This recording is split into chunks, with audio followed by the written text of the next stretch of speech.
Welcome to episode 1 of It's a Patient Thing Interviews. Today we're talking to Joe Schreck, who is relatively new to the condition known as Guillain-Barré. Joe, tell us a little bit about yourself. So my name is Joe Schreck. I was diagnosed in August of 2014. Started as what they thought was strep throat. Kind of went back and forth at one hospital for about a week. It turned out to be bilateral pneumonia. It got so bad that by the time I went to the next hospital, I think this was day 6. I could barely breathe at all, and I had already started with the numbness and tingling. I had no idea what it was, didn't understand it. And then from that point on, it was I was there 30 minutes. They admitted me to ICU, straight up to ICU. Spent about a day trying to convince me to let them intubate me. And it was to the point to where I was pretty much almost in respiratory arrest. I mean, it was bad, but I mean, I've intubated people myself, and the thought of that was not a very pleasing thing. So once they talked me into that, it kind of just went downhill from there. Went from me going to the ER to I was suddenly basically in a dream state. I mean, the things that I thought were going on were absolutely outrageous. The day that I woke up, I guess my medicine had ran out and they weren't aware. That's when I had realized that I was paralyzed. They had kind of explained it to me, but anything really after the intubation or right up before and then right after, you really don't remember much. So they had explained to me that was a possibility. I didn't realize how much of a possibility it was till I woke up. I basically laid there for about almost 4 hours, and to the point of the x-ray tech that came in and did my chest x-rays every morning finally came in. She went to the nurse and saw that I was awake, and I was freaking out. I mean, I thought I was tied down. I couldn't understand why I couldn't move, and they sat down and explained it to me. And I had been trached at this time too, so I guess it was probably about 2 weeks into me being in ICU. And then from there, it was, back into sedation. They kept me in a twilight until they started weaning me off the vent, which was probably like the worst experience out of the entire thing. So from there, that was 30 days that I spent there. I spent another 13 in an inpatient rehab center. I was supposed to be there 12 weeks. They said I'd leave with a walker and all that jazz, and I wound up just being able to walk out on my own. I put in a lot of work there, pushed really hard. And from there, it was just a fight to, get back to where I was before. I started school.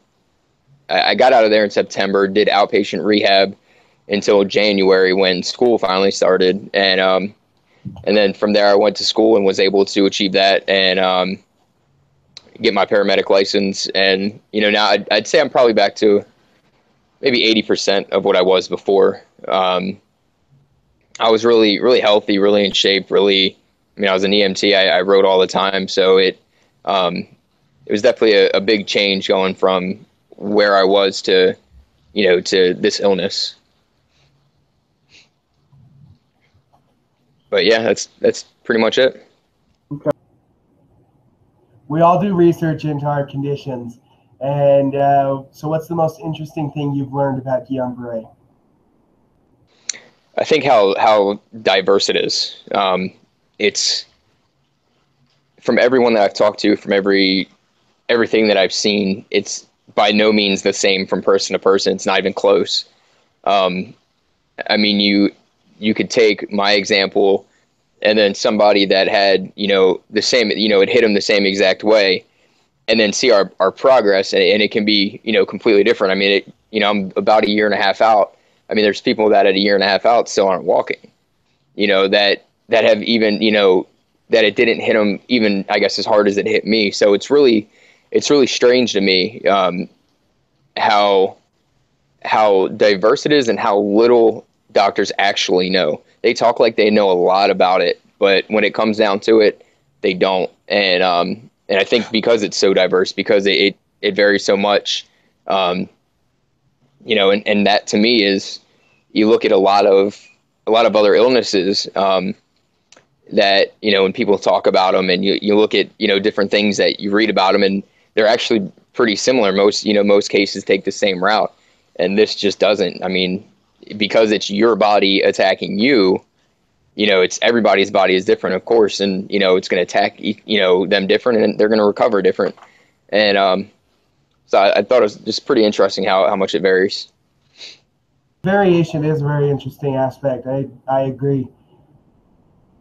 Learning about ourselves and about others is absolutely fascinating when you really get into it. So the next question is, what medications are you on, if any, and what is your opinion of those medications? For the GBS itself, I'm on gabapentin and Norco. At one point, I was on basically an extended release Dilaudid. They've tried fentanyl patches. They've tried a lot of everything, and I kind of wanted to keep it at a certain point. I didn't want to go too extreme with it. The extended release Dilaudid was kind of the highest I was willing to go. I mean, I had the opportunity to push it a little harder, but I didn't want to. I'd rather kind of be alert. I think the gabapentin is the biggest help, just because of the fact that a lot of the pain is nerve pain. It's, the Norco, obviously, it doesn't touch that at all. But when it starts to flare up and you feel that distinguished pain, it's unlike any pain that I've ever felt. I mean, just that burning and that almost like stabbing inside of my muscles, like something's just jabbing at me. Gabapentin, is pretty good with it, and I haven't had really any side effects with that. They do have me on Klonopin from, I have flashbacks or whatever you want to call it. I'll have real bad anxiety attacks, just from things that I'll see that'll remind me of being back in the hospital, and it's a scary thing, but so that helps. I mean, that's one thing that I guess I like being on. I like having it at my disposal, because it's a lot nicer to take care of those things than it is to sit around and not be able to. But one thing I will say about medication is I have had a lot of issues with my pain management doctors, and I think the issue stems from them not understanding the illness. I have a friend that works there, and she told me she gets confused because she said there's 2 other GBS patients that come in there that they have them on such high, crazy amounts of medicine, and they don't give them any issues about it. And me, every time I go in there, we want to take your medication down. We want to eliminate something. And it's not, how are you doing? How are you feeling? It's, let's take your medicine away from you. You're going to go through withdrawals. And I found that I've refused to do methadone and Suboxone. And my reasonings for that, not to knock anybody else on it, it's completely a personal thing. But being in the field that I'm in, I've seen issues with those medications. It's, why take me from one opiate to another that has such a higher dependency risk and that it's so much harder to get off of? So I found that since I was unwilling to do those 2, they basically don't want to give me anything, and they want to, it's constantly, let's take. So, but it's a battle that we got to fight. Again, having a rare illness that they don't understand really well. Just you take the good with the bad, but gabapentin has helped a lot. I've seen a lot of people with saying Lyrica works for them the same way. I think it's, again, a personal thing, whether or not, which one's going to work for you. I personally haven't tried it, but gabapentin has worked wonders.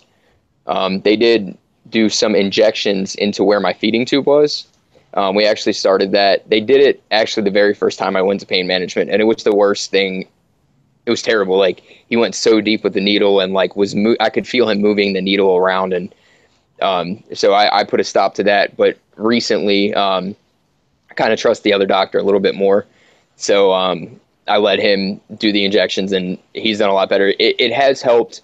I don't know if anybody else has the same issues I do, but apparently the scar tissue where my feeding tube is wrapped around a nerve bundle, and it just sends just horrible pain, just shooting down my ribs and up my back. And the injections, it was I want to say it was a steroid injection, and then he used lidocaine. They've helped the area around the site. It didn't do anything for the rest of the pain at all, but that has been something that it took a little bit of that pain away, which helps be able to, you don't have to manage that now. You can manage something else a little bit better. So, but yeah, that's where I'm at with that. So one of the things that trends on Facebook is that people can't do things, that they don't have the energy, they can't do the activities. And part of that is that you can't seem to lose weight, you can't exercise, you can't stay in shape. So what do you do? Do you have a regular exercise routine? How do you stay in shape, or do you stay in shape? Well, luckily for me, the overweight thing, any issue with that went away almost immediately. When I was in the hospital, I lost 52 pounds. So I was 209 pounds, and I went to 157 pounds. So right off the bat, I was 52 pounds in the negative. I mean, it was more of, it's been a struggle being underweight, because I'm 6'3", and 6'3", 157 pounds does not look very good at all. But I've been able to actually get back up to about 185 pounds, and a lot of that I think has just been, I just don't stop. I just keep going. It's not necessarily, I don't have a set workout regimen. I do go over to the gym. I try to work out at least 3 to 4 times a week. But I guess from the beginning, I've never stopped pushing. And so that's been something that, I could have laid around. I could have gained weight. I could have laid around and ate all day and, made myself feel better with food. And it's just not something that I chose to do. And like I said, it's not anything particular that I'm doing besides pushing, every day, even that there's, I have my days that I do just lay in bed. I lay in bed all day, Saturday where I don't have my daughter, I have nothing to do. I will just lay in bed and relax and rest. But I always get up, brush my teeth, take a shower. I at least get out of bed at some point. I walk my dog. Living in a condo, I have to, take my dog down 3 flights of steps just to walk him, around the pond. So that right there, just the little things, just anything I can do to stay active, I do it. And I think that in itself has been a huge factor in not only my recovery, but, keeping weight off. And, but which kind of sucks, because when you're trying to gain weight, it can be just as much of a fight, I think, as trying to lose weight. So, but I have started recently with, like lifting weights, stuff like that. And, so hopefully that'll put on more muscle, which will help me gain the weight. But no, just, and for those, I guess, that, unfortunately, people are going to have that. They're going to have that pain, and they're going to have that weakness. And, if anybody's, if you've ever played sports, or if you've ever worked out or anything like that, it's, you have that line. And I think we have it now to where your body's limits. And I think a lot of people are scared to push to that point. I always push past that point. And everybody always tells me, you're overdoing it, knock it off, you need to slow down. But if you can never get past your comfort zone is going to stay where it's at, or even shrink. So always getting past that comfort zone has been very important to me, and expanding that comfort zone. How do you explain Guillain-Barré to somebody who has never heard of it? The worst thing ever. Just that simple. It's what I tell them. It's the worst thing that I could imagine. And, not only physically, but mentally. I mean, how do you describe to somebody waking up paralyzed one day? How do you describe to somebody that, the week before I got sick, I literally was having the best week of my life. I was in Clearwater with my family. We were out jet skiing in the Gulf of Mexico, where I'm riding with dolphins, like literally on a jet ski next to dolphins, and just having the best time of my life, and my girlfriend at the time, it was like, the point in our relationship where everything was great and it was just perfect. My daughter was down the one weekend, and then the next weekend it was just us. How do you go from that to, all of a sudden you can't breathe? All of a sudden people are saying, you're having these, they got you in a twilight and you're having these daydreams, or they called it a psychosis because I didn't sleep a lot, but you're having this psychosis and all you can hear is Green Beret. Because for the first 3 weeks, I had no idea what they were saying. They kept saying Guillain Barre. I kept hearing Green Beret. I'm seeing little army guys crawl all over my room. And then finally I wake up and I can't move, and it really is. It's the worst thing ever. And then to not be able to breathe, and doctors, having them saying, we're going to take your oxygen away and slow this vent down and make you breathe. And it's not like, you're not working out to get it, to get bigger, or you're working out to save your life. You're working your lungs out just to breathe. Like the essential thing that you need, is taking so much of you, and it's, mentally that'll drain on you. And I can, even a year and a half out, it's still, I'll have bad dreams. Even to this day, I have, sleep paralysis to where I'll wake up and my body just doesn't want to do anything, doesn't want to move. My eyes don't want to open. And so that's why when I explain to people, the absolute worst thing that I can imagine other than being dead, and it's like a bad trick that somebody plays on you. It's like, here you go, for a month, you're going to lay here on a vent, unable to move, can't do anything. And then we're going to, you're going to have that little bit of power to push and get yourself walking again. But you're going to be weak, and, you'll make these plans, and then, that day will come and you just can't you can't go to those plans because you're so dead and your body just tells you no, and you haven't even done anything. It's just like, it's a bad joke. So I don't know. I've had a lot of discussions trying to explain it to people about what it is, and they just, sit there and nod their head and look at you like they're trying to comprehend. But, we know that most people, if you haven't been through it, you're not going to understand it. So I just give them that line, and it's pretty much it. The hardest part is trying to explain things and relate to somebody who doesn't really get it, but they want to. So how do you explain things to your family members when you're having a bad day? How do you explain that to them? Well, that has taken a while. At first I couldn't, it's, you try to and you want to, but you get so stressed out and so just worn out with trying to explain to them. It's like, how do you tell somebody what paralysis feels like that hasn't felt paralysis, what being on a vent feels like? Or how do you tell somebody that, that looks at you and sees you, doing all this great stuff, and then all of a sudden you can't get up? So it's been a struggle. My mom has been, my biggest support with it. And it's been tough with her. I think the only reason she can relate, and the reason that we've finally gotten to the point with it that we have, is that she went through breast cancer about 7 years ago. I think it's been now. So she understands the fatigue, and she understands, being weak and being tired all the time. But when I try to tell them, I when I've gone up north and visited my family up there, with my dad and my stepmom, it's, really the only side that they've seen that is frustration. I get to the point that people just don't get it, and I get so frustrated with it.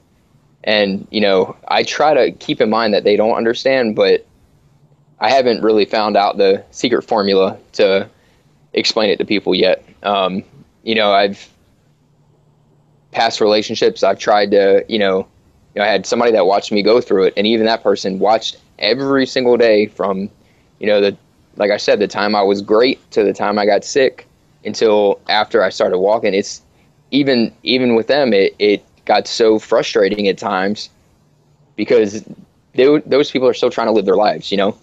It's like, just because your life has kind of come to a halt and you have this huge obstacle to overcome, they don't, so I don't think there's a magic formula to it, and I think it just takes patience. Patience. Yeah. Patience from the patient and from the family, because it really isn't the easiest thing to explain. So we've talked about how you explain things to people who've never heard of it, how we explain things to family members. There seems to be only one area left, and that's the doctors. What's your experience been like with doctors? Man, doctors. I mean, I gotta say, if it wasn't for Dr. Diaz in the ICU, I don't know that I would be here. Um, and I say that because, like I said, it was like the end. You know, I went in at night, so that following day, I got so bad to the point to where I was just about in respiratory arrest that, you know, to the point to where almost they didn't need my permission to intubate me. So without him, I don't think I would be here. I think, you know, those doctors and nurses in that ICU were, you know, they saved my life. Now, my other doctors, my PCP flat out told me, which she didn't see me until after the Guillain-Barré. I'm trying to remember if I've seen her before or not. I don't think she started seeing me after. But the first day I met her, she told me, she said, I don't know much about it. She said, I had a friend that went through it, not what you went through, but, you know, I had a friend. She's like, so, but she listens. You know, she's not a doctor that, you know, when I try to talk to them, they're looking away or they're like, you know, rolling their eyes or typing into their keyboard. She will stand there and listen to everything I'm saying and do her best to try to figure out a way to help me. The doctor that seen me in rehab, I seen him for a couple months after, while I was doing my outpatient rehab, and he was just a clown. I mean, it was so bad one day that, you know, I would go to these appointments by myself, and I finally Skyped my mom one day, and I said, Mom, you gotta listen to this guy. Like, you gotta hear the stuff he's saying to me. I mean, they've told me, you know, this isn't a painful diagnosis. Really? Like, no, this isn't painful at all. None of this is painful. They've told me that I've had my pain management doctor say that my pain was equivalent to a soldier coming home from Iraq that has had his legs blown off but has severe pain in his feet. Then the same doctor, a couple weeks later, and I posted this on the site, and everybody got a kick out of this. He said to me, I want you to accomplish something that nobody else in this world can accomplish. He said, I want you to get on a bike and bike across the country. And he said, that way you can take your mind off GBS, you won't have this pain anymore, and you'll be a healed person. And I mean, I laugh at the guy because, you know, that's how my doctors have been. You know, it's all in my head. None of it's real. You know, I don't feel this pain. I don't feel this fatigue. You know, my bad days aren't bad. They're just all in my head. They're all made up. They're all fake. And like I said, I mean, aside from my PCP and the doctors in the ICU, you know, my neurologist, he's been pretty good. You know, I haven't seen him very much. He likes to schedule these huge things for me to do when I see him, so I don't like going to see him very much. But he understands, he listens, and he kind of gets the illness, and you know, and he just tells me, you know, this is going to be you know, probably the rest of your life, you know, so it's something that you've had to choose to live with and how you're going to live with it. But, you know, just the ones, you know, that, oh, go bike across the United States. Yeah, let me quit my job, stop supporting my child, and then just, you know, magically, if I bike across the United States, there's days I can't walk, but let alone bike across the United States. You know, that'll magically solve this issue. And I mean, I've been told that I won't be a functioning member of society. I'll never achieve anything. By doctors, you know, by doctors that are supposed to be there to help me. They've said, you know, things like that. And, you know, I don't like to play doctor. I don't like to pretend, you know, I know everything and all that. You know, it's just, they don't get it. And that's why, you know, my PCP has said, why don't we do, a new pain management doctor? Why don't we try to send you to a specialist that, specializes in this? But that's what I had. I had, one of those doctors, and he's telling me it's all in my head. Pain management. I mean, this is I go to one of the best pain managements around here. I mean, these doctors are supposed to be some of the top doctors around here for this. And it's all in my head. I'm a soldier coming home from Iraq without legs and pain in my feet.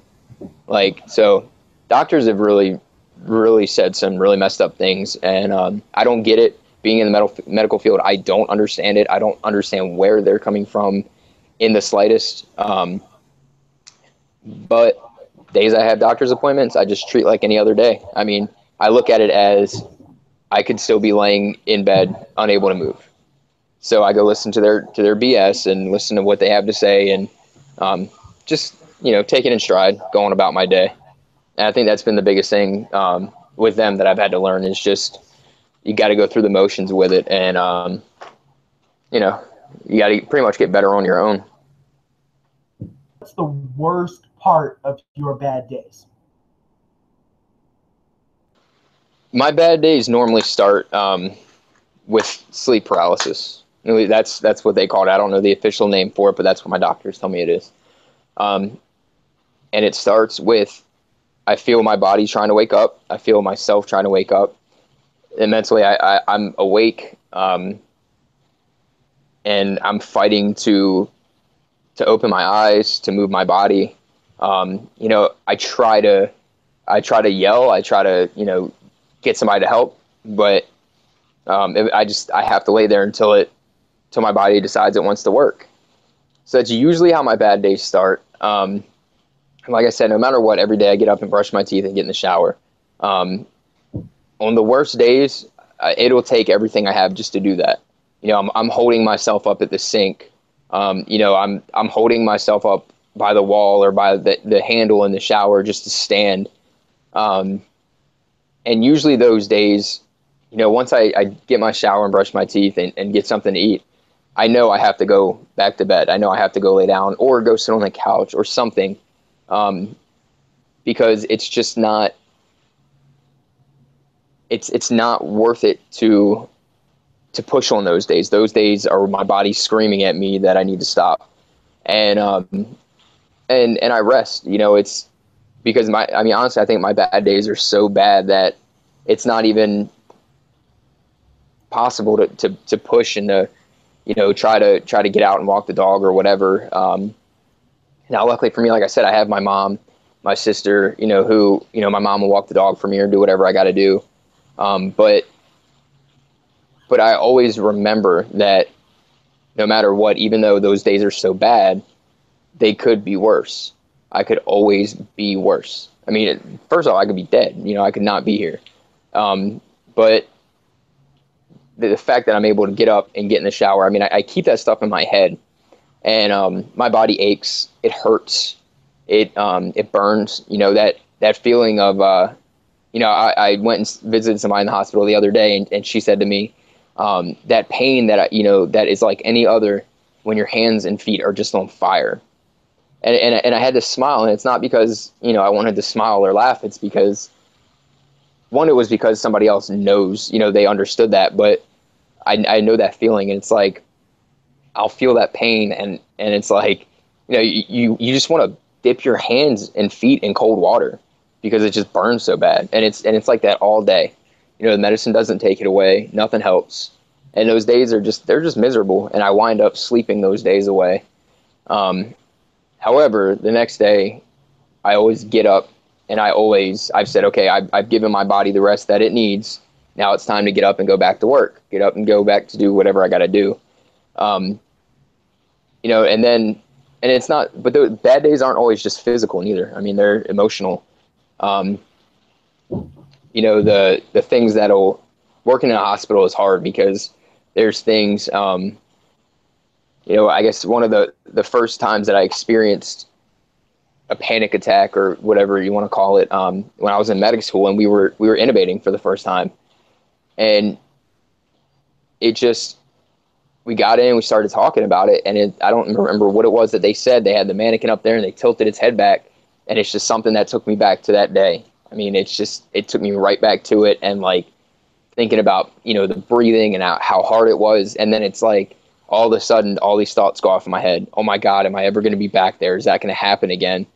What can I do to make sure it doesn't happen again? It's like just a firestorm going off in my head. And so, like I said, they're not always physically bad days. There's some emotionally bad days, that in the end, you got to push through it. I mean, luckily for me, not only do I have my mom, and my sister, but I have my daughter. And that's what I always, when I calm myself down, I always go back to, is I always have her, and she needs me to be there. So, for you guys that go through it, I mean, just remember you're not alone. I mean, you're not the only ones going through it, and we're always there. I mean, our support groups, most of the people in the groups are very supportive. They're there. If you have questions, they'll answer them. And that's good, because it's coming from people that have been there and have done that, and do the same thing on a daily basis that you do. There's the negative people out there, that no matter what, they're going to be there. They're always going to have stuff to say. They're always going to have their own objectives. But you just got to find what works for you and find your way to push through those days. Because if you give up, this illness is going to eat you alive, and you have to decide that you're not going to let this illness run your life. It is okay to take your days off. It is okay to rest. It is okay to take care of your body, but you just can't give up ever. Getting back to normal is kind of all of our goal, and all of us reach it at different points, and some get there faster and some get there slower. We all assign a percentage point to how much we are back to normal. I'm 50% back to normal, or I'm 100% back to normal, or 90 or 80. What percentage back to normal are you, and what does that mean to you? I've heard people say that they're 80% back to normal, and then when they tell me what they can do and what that means to them, I'm like, dang, I would call that 30% back to normal, not 80, because that doesn't seem quite as far back to normal as I would think. So how far back to normal are you, and what does that actually mean to you? Well, I look at it now as I have a new normal. Of what I used to be, I would say anywhere between 70 and 80% of who I was before. But like today, I mean, I think today is a great day, and I think today is a 100% day. I've been able to, do some things today, and I'm able to sit here outside and do this interview with you. And, I don't look at that as a bad day, but, from where I was, I'm about 70 to 80%. I don't think I'll ever be 100%. And is that okay with you? It has to be. Deep down inside, of course I want to be 100%. But again, we get older every day. We get one step closer to death every day. So, of course I would like to have these 2 years of my life back. And, but again, I don't think I would have pushed myself as hard as I would have. And the things that I've accomplished in this year and a half, it's kind of like a give or take kind of thing. But I mean, it is okay with me. I'm okay with who I am now. I'm okay with what I'm able to do. The things that I'm not okay with are my bad days. I'm not okay with, the weekends I have my daughter that I can't, I know she wants to go to the park or go swimming, and I can't do that. That's when it's not okay to me. But if I keep telling myself that I'm not okay with not being 100% of who I was and living in the past, I'm never going to have a good future. So I've accepted it. I've accepted what I'm going to be, and I've tried to better myself from it. And, I hope everybody, not that, it's not okay that what we've went through and what we've gone through, but you've went through it and you've gone through it. And, in some ways I came out stronger on the other end. I can relate to patients better. I can, during school we had a patient that was a quadriplegic that we had to transport to the hospital. And I just had so much more sympathy for that person, and had and almost, I think, went the extra step to make that person feel comfortable and make them feel okay. So you take the good with the bad, and if it wouldn't have been this, it would, it could have been something else. I ride a motorcycle. I could have, went out and somebody ran a red light and hit me on my bike, and so no, I wish I would have been able to be healthy like I was, but I'm okay with who I am now, and I'm okay with everything that's happened, and I'm ready to move on to the next chapter of my life and be able to help others get to that point as well. So do you have a local support group that you get together with? I'll just say no. No, we don't have a local group. That's something that I've attempted to get together, and to stay positive. No. So if I remember correctly, your GBS was caused by pneumonia.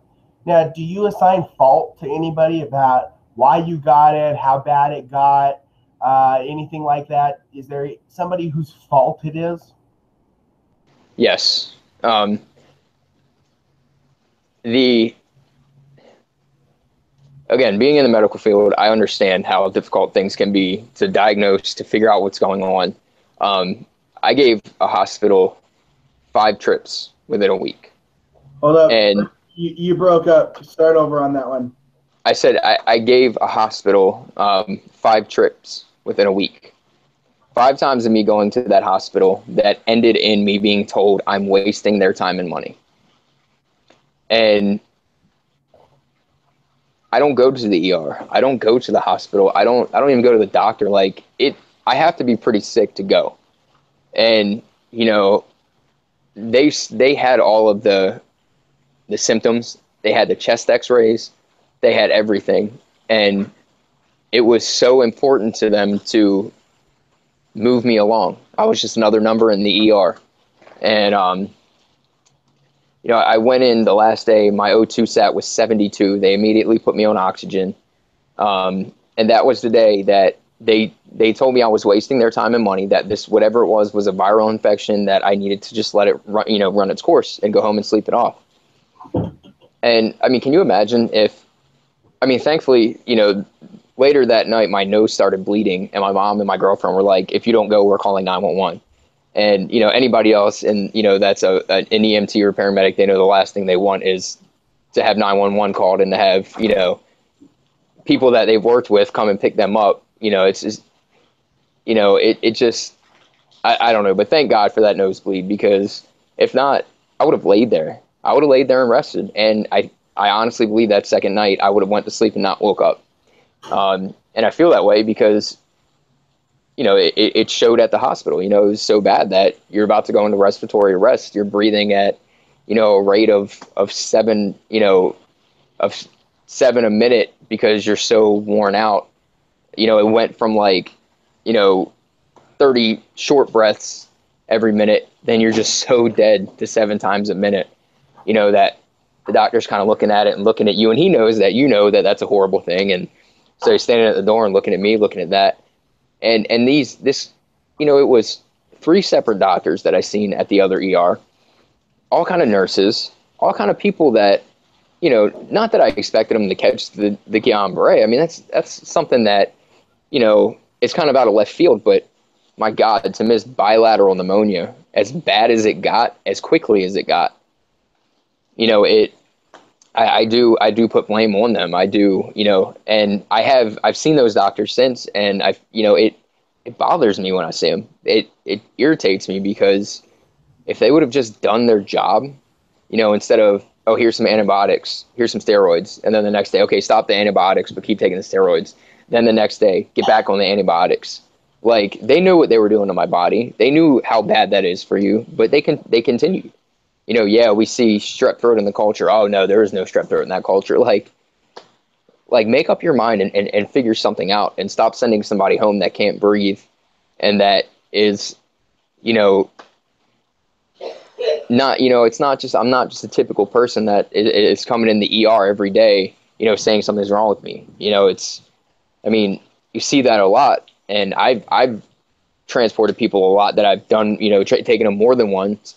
I don't see anything medically wrong with them. I don't feel that there's a need for, them to be in an ambulance, but that's not my call. My call is to take care of them to the best that I can. And I think these doctors really dropped the ball on it. And if I had it my way, my name would be on the side of that hospital. But unfortunately, they're a little more powerful than I am. So, but yes, long story short, yes, I blame, for it getting that bad. I mean, I think it was going to happen, and I think everything happens for a reason. And I'm thankful that I'm in the position I am now, that I can be there for other people. I can help other people, make them understand, kind of what's going on, and be a lifeline for them. But, if I could go back to being the healthy me and, not having this ever happen, that would definitely be something that would be considered. This is the last and easiest question, Joe. I'm going to give you time to say whatever you want. What I would say is, something that is stuck in my head for a while now. Somebody told me once that I need to go back and read the literature, and that I need to stop spreading things that are false about this illness. The biggest thing I'll say about that is, like I said in the beginning, this affects everybody different. No two cases are similar, and your body. Don't let somebody else dictate what you're going to do or who you're going to be. I sure as hell didn't, and I'm not going to. I'm never going to stop pushing. Even if I push myself way too far and I wind up hurting myself, I'm going to do that because I want the chance at a better life. And I refuse to sit around and listen to the stigma, to the, I don't like the getting better slowly, saying or whatever. And, I don't like the negativity that comes along with being outspoken about this. I mean, the messages that people have sent to me, I've got obviously both good and bad, but we're all in this together. We all need to realize that everybody's different. I don't think anybody should ever stop pushing. I think a lot of people will agree that you should never stop pushing. Do I think you need to push yourself to the point you're going to hurt yourself? No.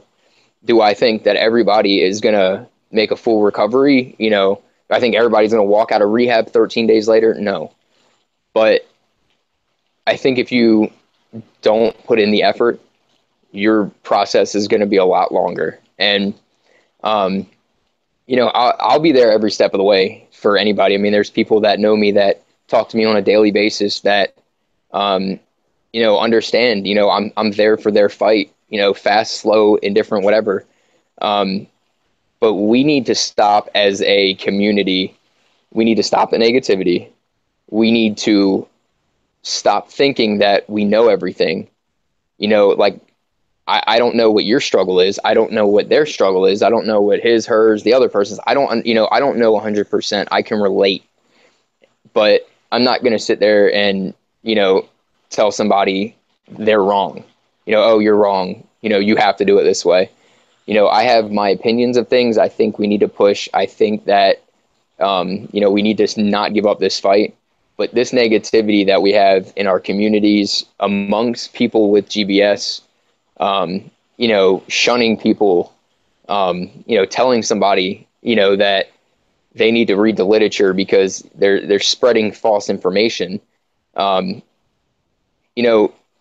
worry about being the literature, because obviously to me, literature is going to be written on what people want to write it about, and it's going to be whatever they feel. I mean, I'm walking proof that you can fight through this, you can push through this, and that the literature is not always correct. That 100 times or 100% of the time, it's not going to be right. It's not going to be, just this slow recovery that you lay around, and you take all this medicine, and there is no magic GBS fairy.